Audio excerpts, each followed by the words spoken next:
Dane Holgorsen just wrapped up a jam-packed press conference in which he revealed a huge running back dilemma going into the final 2 games of the season. We'll talk about it. TJ Lateef and what he's been doing in practice recently. He discussed the wide receivers, the offensive line, the number 1 key to the game in order to upset Penn State. He had a very interesting comment about Dylan Raiola and everything else you need to know, along with John Butler's press conference. He gave us a lot of nuggets, all of the news from today around a 4-star DB, a 5-star tight end, all of the coaching moves, a very intriguing stat around Nebraska versus Penn State, and then we'll wrap up the video with a conversation about one player and one player alone. So really quick, this is a loaded update. Hey, if you're having a good Tuesday, because I know I am, hit that like button. And also, if you're a diehard Nebraska fan and you're not subscribed, what are you waiting for? Listen, this is the only channel on YouTube where you get daily content talking your favorite team, talking Huskers. It's a no-brainer. Take 2 seconds, join the family. Hit that subscribe button. Thank you so much.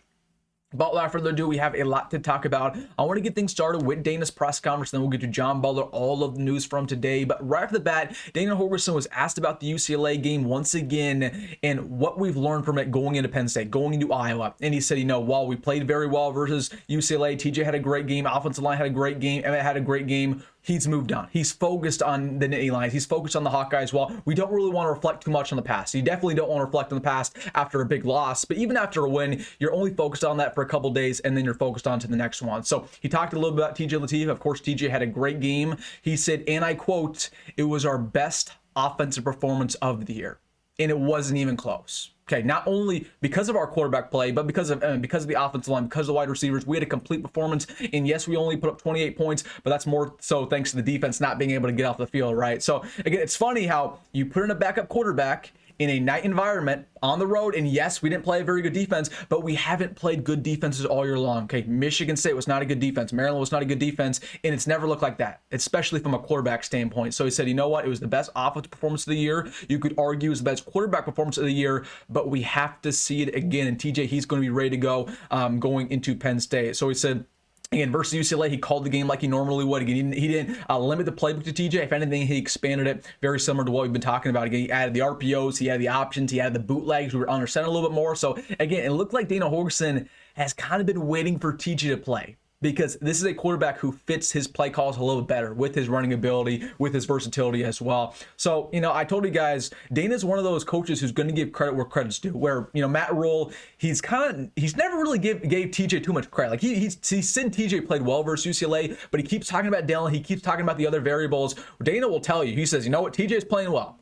Because it feels like Matt Rule at times, he doesn't want to give TJ all the credit because he feels bad that Dylan's out. But Dana, again, he's a straight arrow. So I appreciate Dana, again, keeping it real with us. But again, TJ Lateef, hopefully we see it again versus Penn State. And as for the practice nuggets around him, again, he's been diced on the defense. The same thing we've been hearing, again, from all these defensive players. Again, some of the DBs talked today, defensive linemen talked today, and they reiterated the fact that TJ Lateef looks great in practice, that he's killing them with his legs, that he can make plays off script that we didn't really have in the past with Dylan Raiola.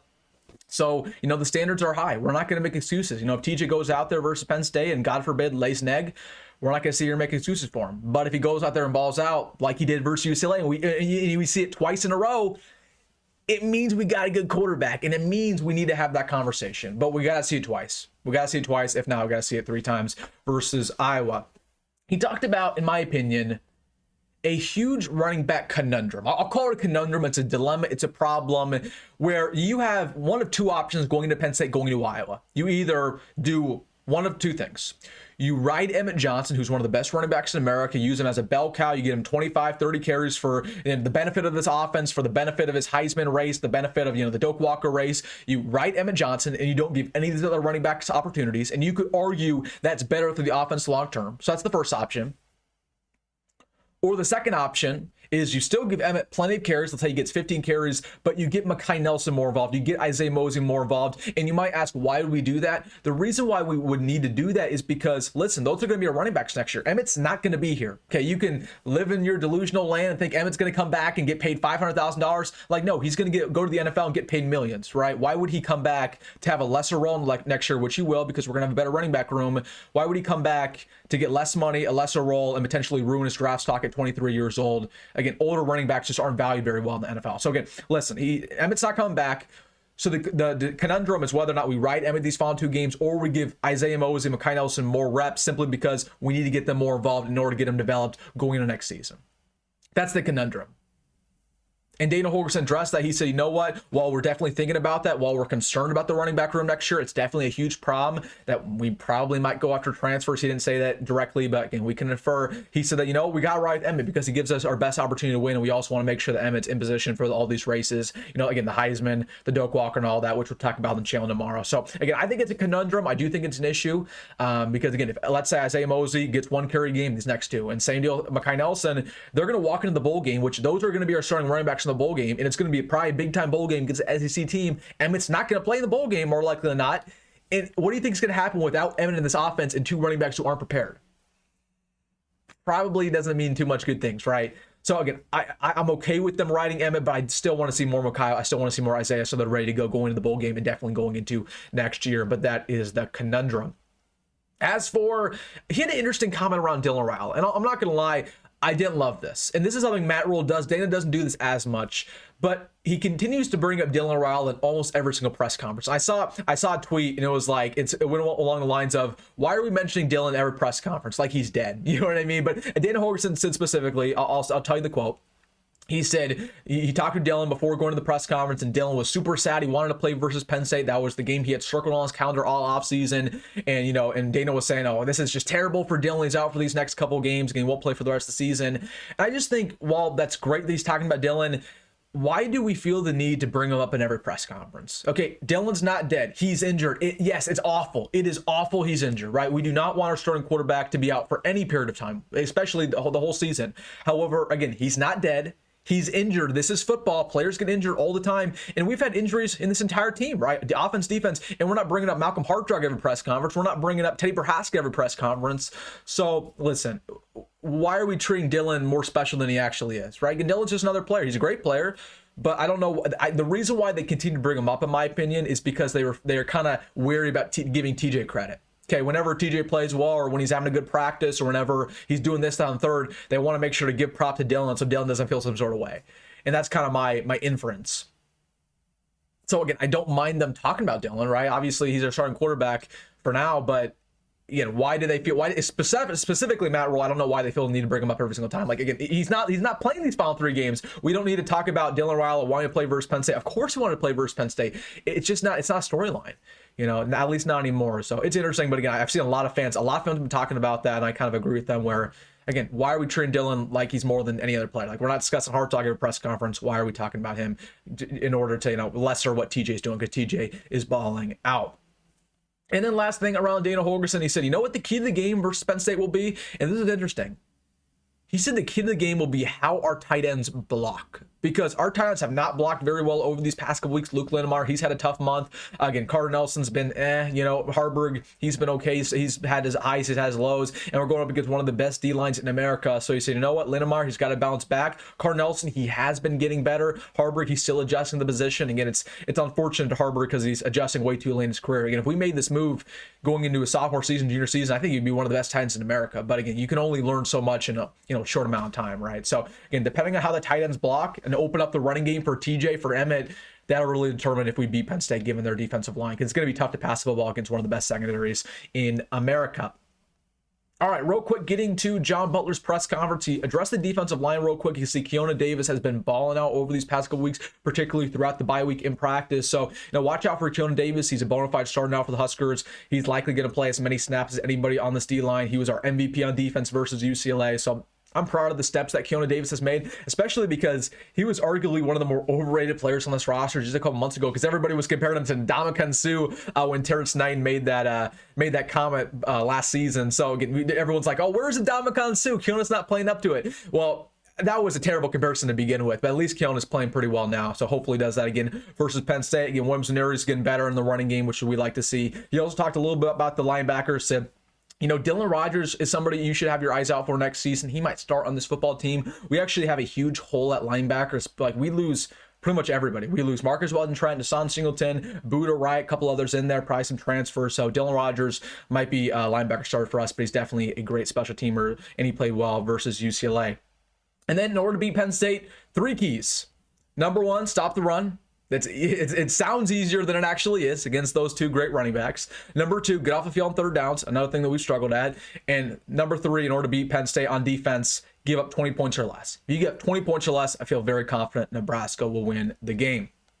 All right, that was the press conference. Now let's get to all of the news from today. Let's start things off with recruiting 2 players in particular. Arrington Washington, one of the best DBs in America, coming out of Santa Ana, California, just dropped his top 5 in his commitment date. He's down to Alabama, Nebraska, Ohio State, USC, and Washington. He will commit on January 10th. So for all intended purposes, he's down to, I'd say, 2 schools. I'll say 3.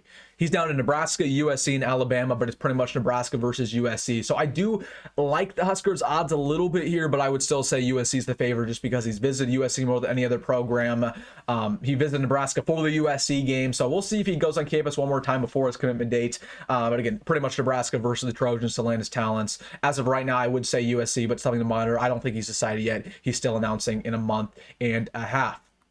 Then Ahmad Hudson, we got some news around him. Of course, the 5-star tight end out of Ruston, Louisiana. He has officially announced his top 12. And again, I always tell you guys, like when recruits drop that are like top 10s, top 12s, I don't really care too much because, again, a lot can change. And a lot of times, you know, they'll make a top 12 and then they'll be offered by a new school. And the new school that just offered them will be in the mix, right? Like, for example, Ahmad Hudson has not been offered by Georgia yet. But what if Georgia comes calling tomorrow? You better believe Georgia's in that top 12. So, again, doesn't mean too much to me that Nebraska in the top 12. That was expected. But, again, should be noted that Trae Taylor, Tay Ellis, right? All of our current commits in the 27 class are saying Nebraska in a really good spot. And again, from the conversations I've had with Trae and Tay, both those guys, they say that right now we are the team to beat. But again, it's going to be a long process for Ahmad Hudson. I don't expect him to commit until June of next year.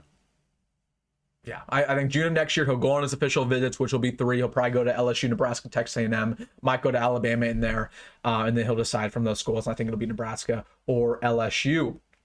Then should we mention around Trae Taylor, our guy, he will be on a multi-day visit versus Iowa. So usually he comes down from pretty much every single home game, but he will be there on Thursday, Friday, and Saturday to recruit guys in the class of 27 and also in the class of 26, because again, that's right before signing day. We're trying to get some players in that cycle right before the cutoff line. So again, just goes to show, man, Trae Taylor's the difference maker. I told you guys in today's earlier recruiting update, if you haven't watched that, make sure to watch it after this video.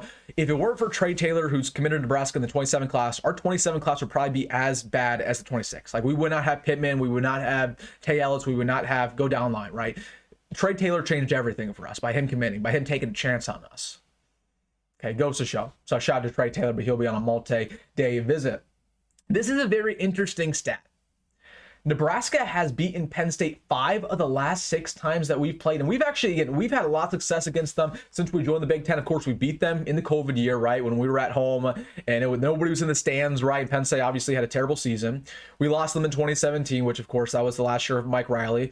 But even that was a shootout. Like, we put up a lot of points in that matchup, if you do remember. Of course, we beat them 3 consecutive times with Bo Pelini. I remember all those games because we played them every single year. And we were in the leaders. We were in the leaders division, right? Or no, we were in the legends. We were in the legends division, legends and leaders, and we were in the same ones. We played them every year, and we went 3-0 in that stretch. So, you know, Penn State's one of those teams where we, you know, very quietly we've had success against them. It's the same deal with Michigan State as well. So, I don't know, man. Does that have any impact on the game on Saturday? No, but we know how to win there. We know how to win there, and we still have some staffers who are part of this team, who are a part of our team back when we beat them a couple of years ago.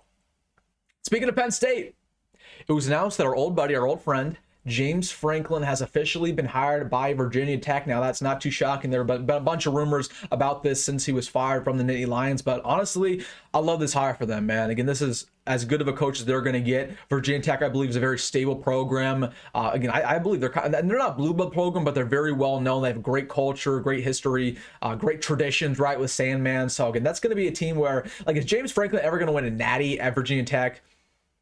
Let's be real. No, he's never going to win a natty, but he's likely going to make the playoffs. I mean, he's probably might be in the mix to win the ACC, which is a struggling conference. So I do like that move for them. And again, it's interesting because he was the best coach on the board. And I would have thought that, like, maybe LSU, Florida would have come calling, and maybe they did, but he wanted to stay on the East Coast. So again, they got a home run hire there in James Franklin. Let's hope it works out. But honestly, it depends on the NIL. Like, how much NIL money is he getting? That's the sport nowadays. It doesn't matter how good of a coach you are. If you don't got money, it's going to be very hard for you to succeed. And honestly, the only recruiting implication that has, I'd watch out for Khalil Taylor, who's a Nebraska favorite right now in the class of 27 wide receiver out of Pittsburgh. Again, pretty much down to Nebraska, a couple other schools, but he was a former Penn State decommitted when James Franklin got fired, and now he got an offer from Virginia Tech a couple hours ago. So just watch out for Khalil Taylor. We're in a good place for him, but Virginia Tech can get back in the process, given that he was James Franklin's commit originally. And then, I don't know if you guys have seen this, but the Lane Kiffin rumors, the plane watch, it has been growing, man. So basically what happened was on Sunday, his entire family, besides him, visited Florida. Then yesterday, on Monday, his entire family took a private jet and went over to LSU to visit. It reminds me of the Nick Saban thing. So when Nick Saban was at Michigan State a long time ago and he wanted to go over to LSU, he couldn't end up visiting them because the media would find out. So he took his wife, and his wife went over there and basically toured the facilities and told him if he should take the job or not. So again, sounds like it's kind of Nick Saban 2.0. He's taking it from the playbook of the former Alabama head coach. But yeah, man, I mean, that's why I thought that Lane Kiffin was never going to leave Ole Miss, just because it's a pretty good job. He's made a really good job. They have plenty of money, but at this point, I think he's going to leave, and I think it's going to be to LSU. It's just wild to follow, man. It's wild. And he's like tweeting out all these cryptic stuff. Like Lane Kiffin, honestly, like I'm so glad that I'm not a fan of any of these teams, because Lane Kiffin, well, I believe he's a really good coach, really good recruiter. I mean, he's just a head case, man. I wouldn't want to deal with all the stuff he's putting out on social media and him leaving every year and all the rumors all the time. Like, I'm lucky that with Matt Rhule, we had the rumors, obviously, but he put them in bed pretty quickly. And you could argue Matt Rhule's a worse coach than Lane Kiffin. You're probably right. Like Lane's one of the best of the best, but still, is it worth putting up with all this? Because there's a lot of Ole Miss fans who are sick of it. I don't know, but it's definitely something to watch. I imagine we're going to get clarification within these next 2 weeks. Probably by the Egg Bowl. Probably not this week, but next week. We'll get something to happen there, and we'll see if he leaves to LSU. I don't think he's going to go to Florida. Florida got money, but, I mean, they're a blue blood, but they're not on LSU stature. No question about it. And last but not least, I wanted to bring this up. This is interesting. Malcolm Hartzog, who's out for the season, he had a surgery just a couple of weeks ago. There is a lot of rumors that he might return by the bowl game, given the fact that, again, he had surgery on his groin. It wasn't too severe of a groin injury. The estimated time that he's going to be out is only about 7 to 8 weeks, which is, again, lines up perfectly with the bowl game. So up until the bowl game, I think it's about 10 weeks from his surgery up until late December. So you could argue Malcolm Hartzog could make a return for the Citrus Bowl, for, again, the Nashville Bowl, Music City Bowl, whatever we're going to play in. I'll be interested to see if Matt Rhule mentions that, if that's even a possibility, or if it's going to rule out Malcolm Hartzog for the rest of the year. So I would like to see Malcolm play, just because, again, it's not going to matter for his eligibility to come back next year anyways. And also, again, I want to see him to continue to improve. You know, I'd rather not roll him into next year and not see game reps and then have him go stink it up in 2026, where I have to bench him. I'd rather see him in the bowl game, see if he has improved, and then we'll make the decision going into next year. But again, in-game reps matter more than anything else, very similar to the running back discussion that we had earlier. All right, guys, let me know your thoughts down below about everything. Hey, if you made it this far in the video, you know what to do. Hit that like button and subscribe. As always, folks, go Big Red, go Matt Rhule, and I'll see you in the next one.